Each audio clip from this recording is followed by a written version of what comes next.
Hey, everybody, it's Lori Turner here with our special spotlight guest, Karin Merx. And we're doing an extra session this week. And I want everyone to know that that's available if you're not available on Monday for the features. And I'm really excited to talk to Karin because we met actually through Lisa Nichols. And oh, a pretty bird just flew by your window. Because Karin was one of the volunteer moderators for the Snatch Your Sexy Back Facebook group.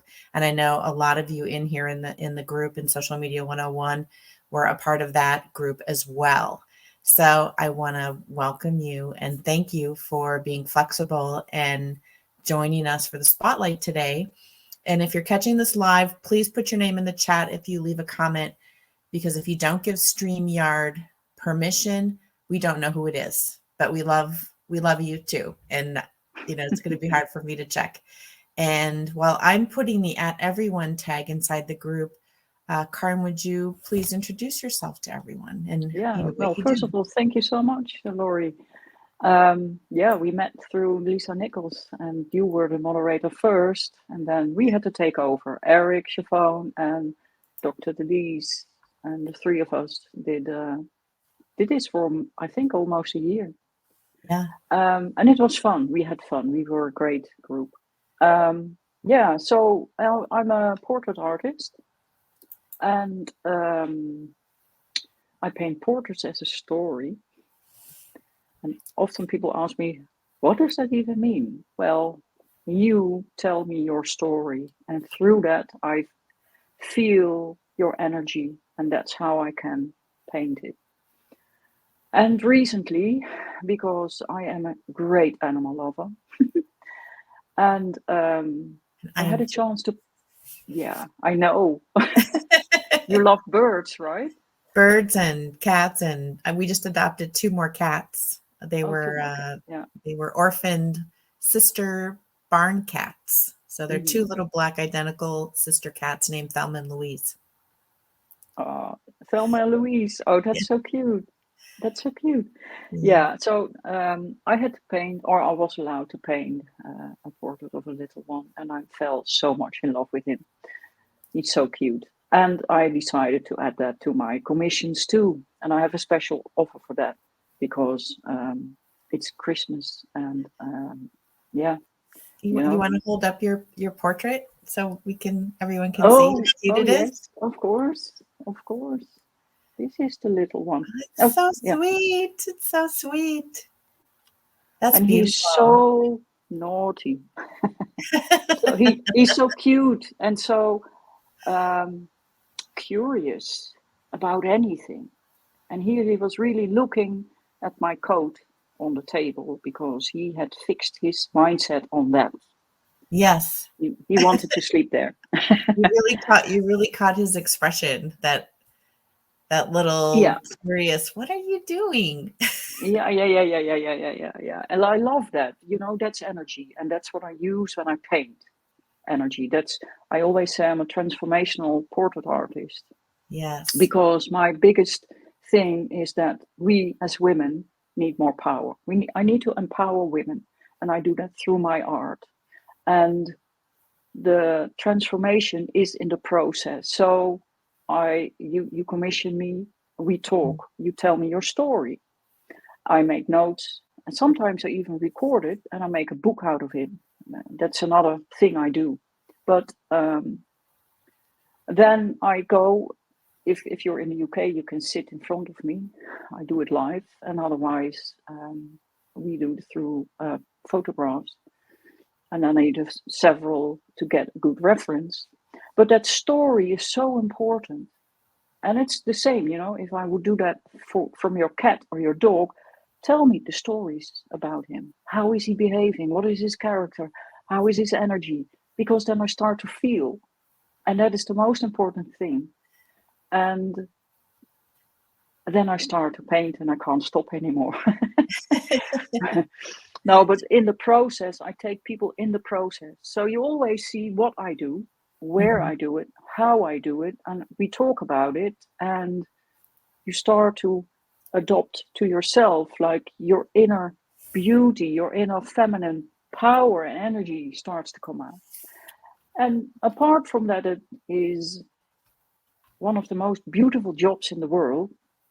It is so amazing when someone reveals the portrait and they see it. There are always tears. It's always emotion.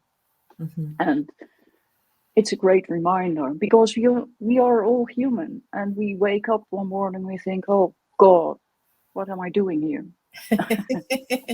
And then you look at your portrait and you think, yeah, that's me. And you can do it. You straighten your shoulders and your back.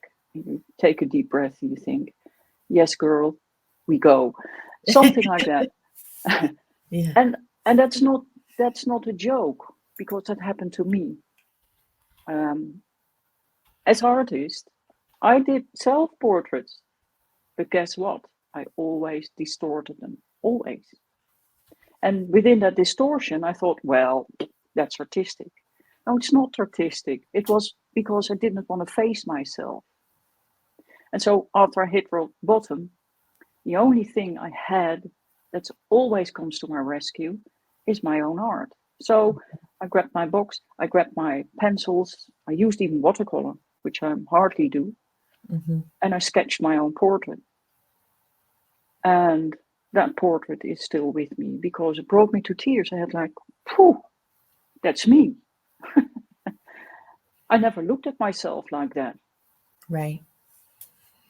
And that is so important because we live in a world where paternalism is overwhelming, has kind of decided everything.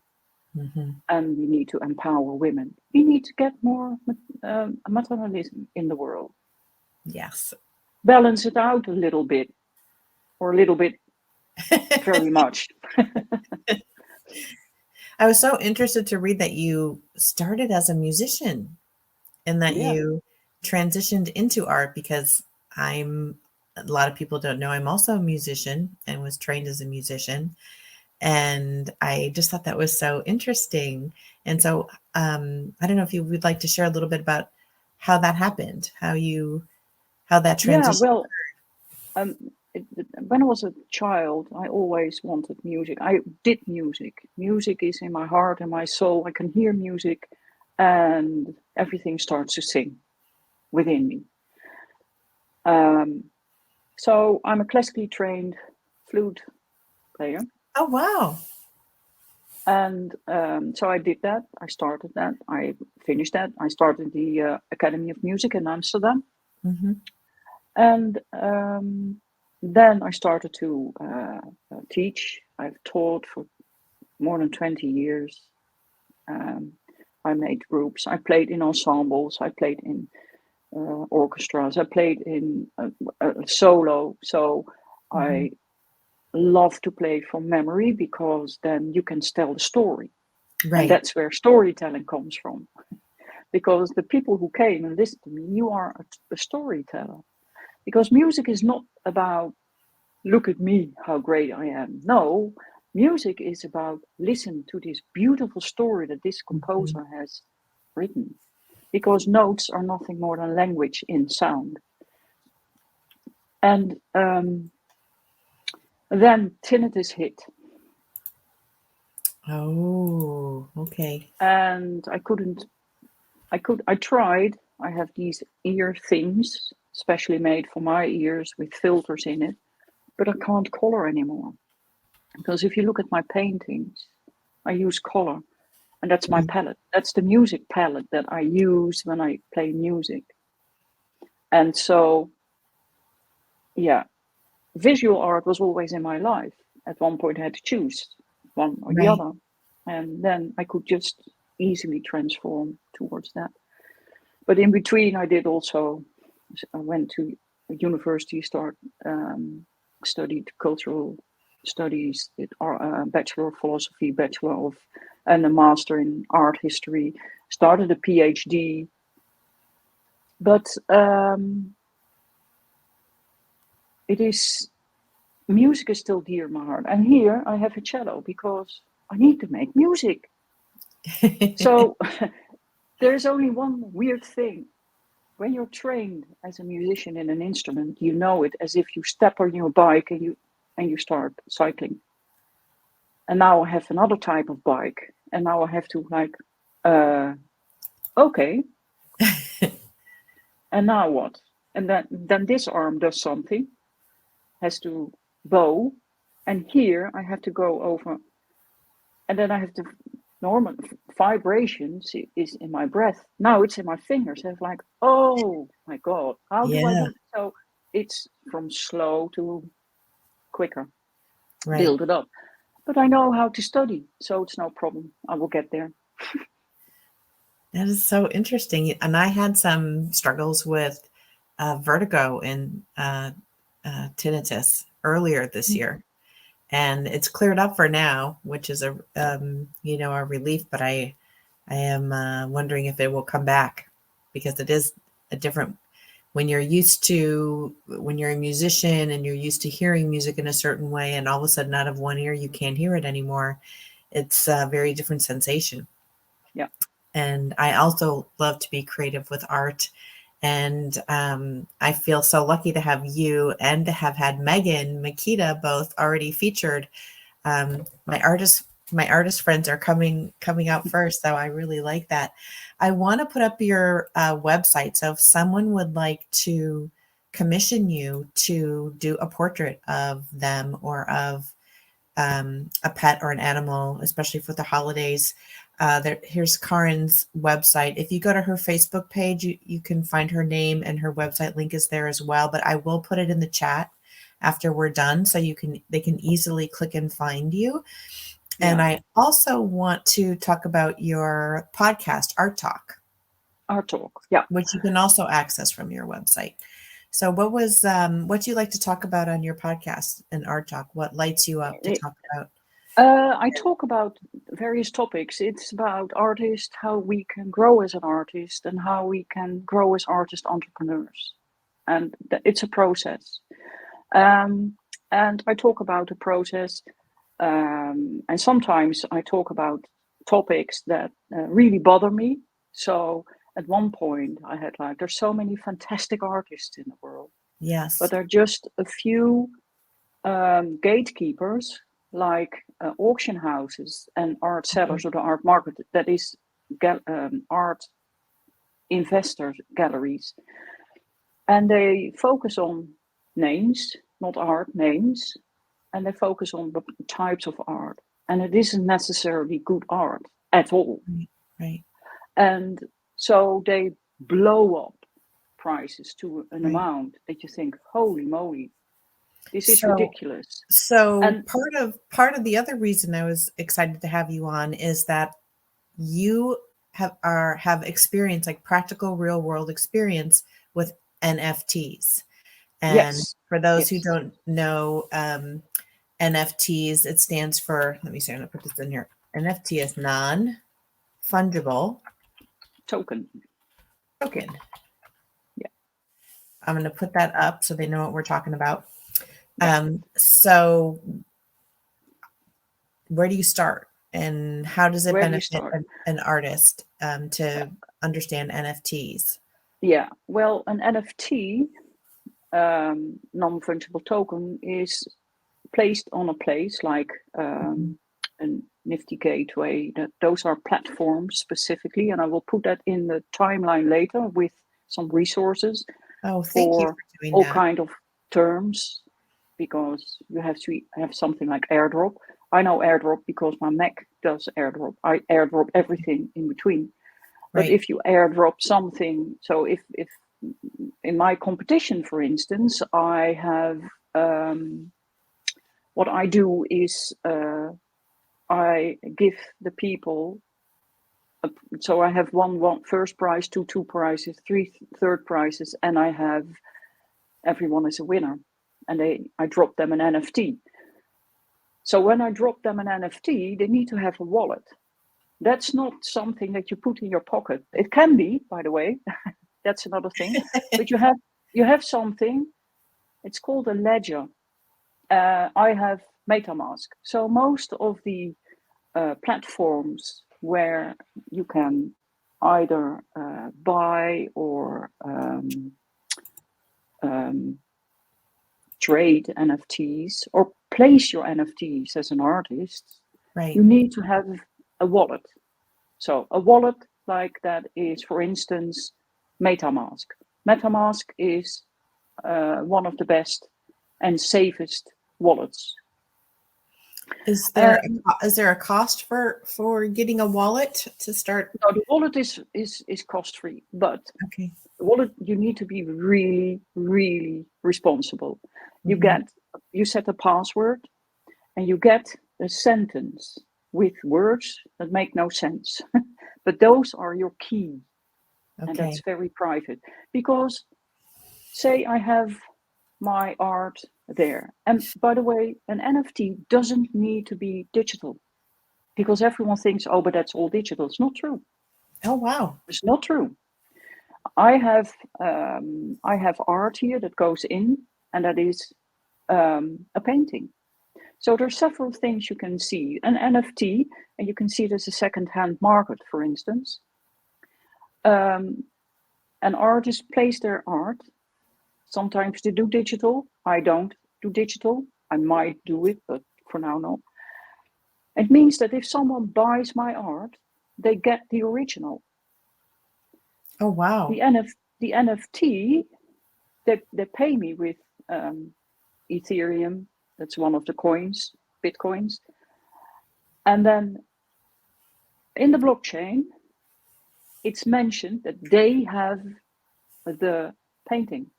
Okay. Now, the great thing for an artist is you can put in something like what people have who sell books, royalty. That was never the case for art. That was Right. never the case for art. Right. So now we can put in royalty. That means that if that person resells this art, I get my royalty. So if you have kids, you can build a legacy for them in that way. You don't get any nonsense anymore with provenance, because what you see now in the world is that art is sold and then suddenly, oh my God, it's not real. Because Mhm. in China, for instance, I've seen a wonderful documentary about that, about a Rothko, because it's always modern art that's easy to copy. Right. And in China, it's a normal thing. It's their culture to copy. They are masters in it. It's way more important there to master the art of copying than to create your own art. So there are a lot of people who ask them to create the art. So you have a lot of fakes in the world anyway. And Yep. then there was a fake that came into a gallery, and a couple bought it, and it ended up to be not a real Rothko. And you have to look for the provenance. Right. And best is to get the provenance from the last owner to the painter himself back, or as far back as possible. Right. Now you Like can I watch fake that. Antiques Roadshow, and they're always talking about how did you come by this painting? Was it Yeah, in your family? yeah, Um, and they'll say, "Oh, my grandfather was friends with this artist, and they traded paintings back and forth, and they'll have letters and all yeah, kinds of provenance."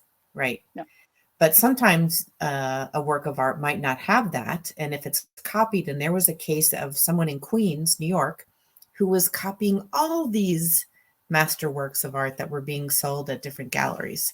So having provenance and also royalty. So, if the value of your art increases and somebody maybe bought it from you for $1,000, and 5 years from now they sell it for $20,000 or $100,000, you will get a royalty on your yeah, artwork. yeah. And that was never done before. So one of the things you had in the 60s, pop art, um, an artwork sold for $300, and the owners went to Christie's and it was sold for $300,000. And then the artist came in like, "What the hell are you doing?" And blah Yeah, blah blah. He said, "Well, I put you on the card." Yeah, but I didn't earn anything with it. And that is the point. That will not happen anymore. There's that's another thing with this. Because what you often see, Damien Hirst is one of them, So he makes a circus around it. It's more entertainment than art. So he Mm-hmm. has these canvases with dots, colored dots. He put that in NFTs, and then he does a burning of the art, because then the price goes up. You have all these weird things that Right. happens. Right. But for musicians, it's important. During lockdown, a lot of musicians could give a concert from home through Zoom. Mm-hmm. They could sell tickets and build a community in the NFT space. And the great thing with NFTs is, because you can, but what you really need, it's the same as in the real world or in what we do here. You need to build a community. You need to have a community. You need to have story.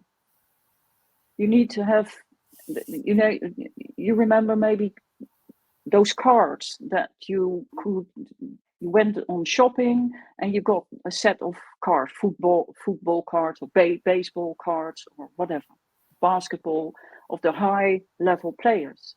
That's also made into NFTs. And what they do is they sell these tickets, these cards, for not that much. And some have real history, great baseball player or basketball player from history who did great shots, and others haven't. So you get that interchange. We Mm-hmm. Okay, I sell it here for that. I sell that. What we did at the table or in school with those cards. Now it's big bucks. It's big bucks. Yeah. Yeah. Um, I appreciate you Unfortunately, always when people have questions about that. You're so great in the group about answering when maybe I'm not available because things are happening in different time zones. yeah, And I love it when you share your expertise, especially about this particular area, because yeah. NFTs is something that I just haven't had the time to sit down and learn about. I want to learn more about it. And how did you start to discover, how did you, gain your knowledge about NFTs in order for you to be able to use them in a practical way? Oh, I'm a researcher and I learn always. Okay. So as soon as I had an artist friend who started using it, I asked questions. I immediately asked questions. What is it? Where do you do it? Where are you? Or if she doesn't reply quick enough, I look through her timeline and find it, because I want to know. I want Yeah. to know where I'm going. I want to know the possibilities. I want to know if I love it or not. I want Yeah. to be prepared.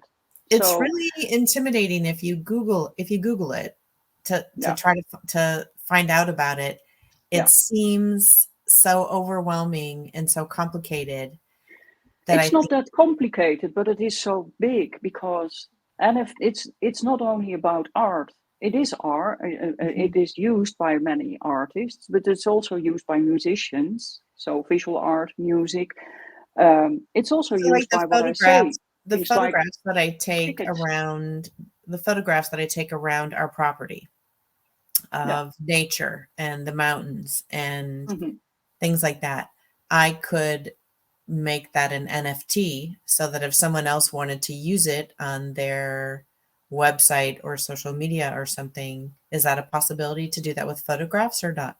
Yeah, yeah, yeah, yeah. Absolutely. Why not? And you can make practically everything into an NFT. I know. You I think just about need to some go. of the graphics that I made when I worked with John Assaraf because he was big on doing daily affirmations. So I think I made Hmm. like 600 of them. Yeah. But all the typeface, all of the photographs, a lot of them I pulled from my own, like from trips we took to the Outer Banks. So it Yeah. was of the beach or the ocean or water or some kind of inspirational scenery. And I've seen one of them shared so many times over the last 7 years. I can't believe people are still sharing it. Must be like 2 million people at least who have. Yeah, that say that you ask £1 or $1 in your Yeah. case. Or even Yeah, if I ask 50 cents, for 2 even if you million ask times. 50 cents. Yeah. So yeah, but that's the case. Right. People turn about everything into NFTs nowadays. And it is a bit of a mess and it needs to be sorted out. There's a lot of Mhm. rubbish in art. There are also museums who do it. So you can, there will be a time you can buy 1 pixel of the Mona Lisa for $1 million or something. So they can fund their own museum again, things Right. like that. And then you have the metaverse. You asked about that too. The metaverse. So the metaverse is a digital space, and they build cities there, or they build. Um, I have to start different. Authors of fantasy novels create worlds. Right. Yeah, And those I'm worlds a can big be. fan of those novels. So, Yeah, me too. And Liz writes them, and I've read them all, and she's an amazing writer. So I can really encourage everyone to download her books, to buy them. But so she has her book is about Terra Magna. That's the world that she created.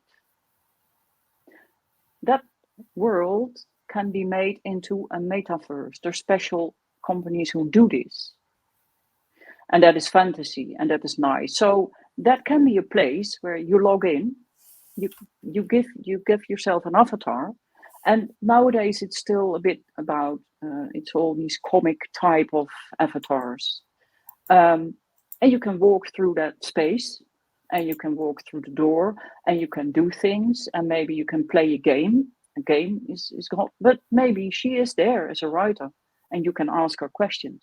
oh wow. Another thing is that they use it, so they build the ancient Rome back, Okay. and history class goes in, and there they are learning about, and they hear the great Marcus talk about all the fights he's going to fight. Um, so it has opportunities. I've also seen very disturbing things, where you are, and it was Zuckerberg, by the way, who uh, trans- transported himself to a situation where he was in a place, a real place on Earth that was in distress, and so that wasn't fun. He was having fun, like, oh wow, here we are, and everything was flooding, and houses were going away, and people were in distress, and you don't do that. So, as that's only not to blame him, but um, there are always downsides Right. on these type of progression. Yeah. It seems like it's that way with everything. I was just amazed at the different topics. You're just such an interesting person. There's so many layers. Um, when I was looking at the titles for your podcast, I just want to call a couple of them out. Um, your first episode was Why It Is Important for Artists to Have a Why, The Yeah. Magic of Color, Painting Portraits as a Story, Reinventing Yourself, What Art Making Really Means. I thought that one was particularly interesting and really struck me in the heart. And I Mhm. wondered if you'd want to share a little bit more about what art making really means. What art making really means, yeah. Art making means really going deep into yourself. Hmm. It is not about throwing some acrylic on a canvas and thinking, "Oh, I'm ready," because you do not start at the end. You start at the beginning, and you go through the whole process. You learn how to do that. You learn how to see, and you take all the hurts, and it is where you get to a situation where you make something and you look back and you think, "Ooh, did I do that?" And because art is has an intrinsic value, and art is so necessary in our lives. It It's not is. a useless thing that we put on the wall, and as soon as we change furniture, we take it away. No, No, art is something. If you invest in it, you do it for life. You do right. it for life. And I You do. don't say, ooh, my art costs millions. No, it doesn't. But art making is a journey. It's a journey you take, and it's a journey you devote your life to. It's not a whim. Yeah. And for me, it's because I'm highly sensitive, so I feel a lot of energies too. And so the stories I hear, I ingrain myself into them, and then I get messages. And the importance of art is how I bring people together again, like the woman who lost her brother when he was 6. They were both born early at 6 months, and the brother, they were twins, Hmm. and the brother left this earth after 2 weeks. And she went through. And when I painted her picture, I made them whole again because a twin belongs together. They are Right. they are one in energy also. And it is weird because some people say, "Is that your intuition?" Yes, that's my intuition because I had no clue how the man looked like, what he looked like. I had no clue I had to do that. I only got a message: you need to paint a double portrait. You need to paint a double portrait. I had like, yeah, but why? It's just one person. Just paint a double portrait. And I did. And then she said, "You gave my brother a face." And her parents wrote, "This was, you gave us back our son, and we will never lose him again. Oh, that's so Of course, he beautiful. would look like this." Right.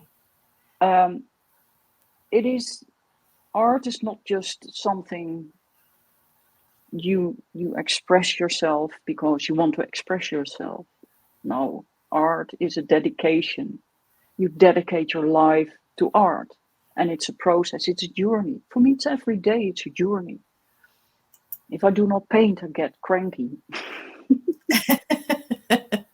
So, Brisa, beautiful Brisa, and has joined us, and she put up the comment, the art process, it's a beautiful display of the process of having vision. Yeah, Brisa, that's beautiful. yeah, Thank you for sharing that. yeah. That's absolutely true. Yeah, And you have a book that just a beautiful book of some of your art that has just been published along with poems and stories. And I yeah. didn't know if you want to share that. So That's this that's, book, yep. Black Queer And it, Role Models Painting for Unity. And this is, these are, her portrait is, by the way, made after a television series here, Gentleman Jack. Gentleman Jack was here in oh, yeah, Halifax, the yeah. first woman who came out as a lesbian with, and she was firm, she did it. So, but yeah, this has 10 portraits, like this one, Beautiful. and every portrait has a specific poem made for this specific portrait. My transgender friend, this is a trans woman. And I used these colors deliberately. Those are the colors of our flag, our multiple color flag. And it And also feels like it's colors of energy too. it is, Yeah. it is, because we are all energy. And so And they can order the book from your website, they right? can order this book through Blurb. Through Blurb. Blurb, yeah. Okay. And that link is on my Is the link website to too. it is the link to Yeah, order the book on your website? yeah, yeah, Okay. too. It's on the And on the top immediately. you have Um, all kinds of shop functions on your website, and the new animal portraits I'm really excited about as well. Another member of our group, Leslie Schreiner, who I interviewed first, um, I was fortunate enough to get a puppy from her litter from last February, and his name, mm, I named him Coltrane, but the boys in my house decided his name was Hank. oh,